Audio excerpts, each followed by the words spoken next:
Alright. Let's start the pre-session review of yesterday and we will go through everything. So, yesterday there wasn't anything, I mean, there was just speaking of Iran and US. Other than that, there wasn't any high impact news, red folder news yesterday. So, my bias daily structure is bullish, sitting at bullish family gap. So, yeah, bias for today is bullish. H4 structure is bearish, but I do expect bullishness unless price respect the bearish level, and then H1 as well bullish. So in M15, obviously my plan was to have a sweep of liquidity and then move above after that. So that was the pretty simple plan by my side. Then let's take a look at the during session review. So now here comes the during session review at 5:15. Price were still making bullish fairly gaps. At 6 p.m. price inverted a bullish fairly gap and take the liquidity which I wanted to see. Then at 6:52, nearly 7 p.m., price started reversing. Taking the bulls. I were waiting for a market structure shift or on M15, which is why I didn't execute, even though M5 had a clear inverted fairly gap.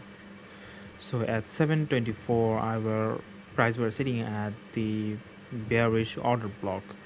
So I thought, okay, I might get a sell leg and then I might get market structure shift.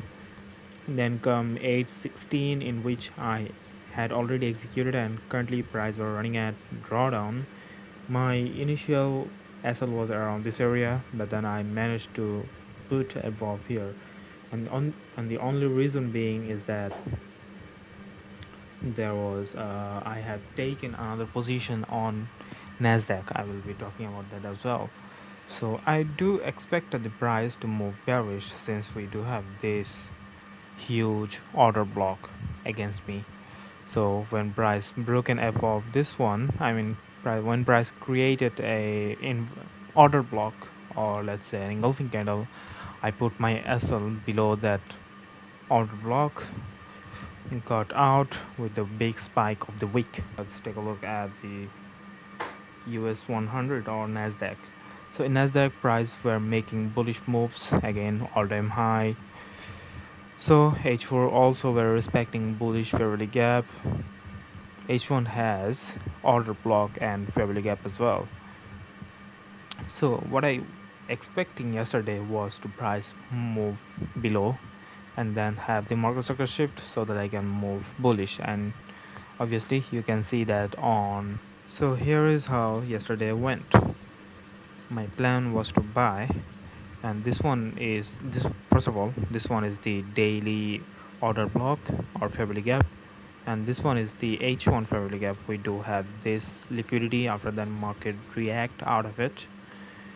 I execute because sometimes price just move bullish without giving any entry, pullback. But yesterday there was a pullback. My initial SL was there, but then when I lost nearly 1%, let's say more than 1%, I managed my risk aggressively on this one so that I can have a less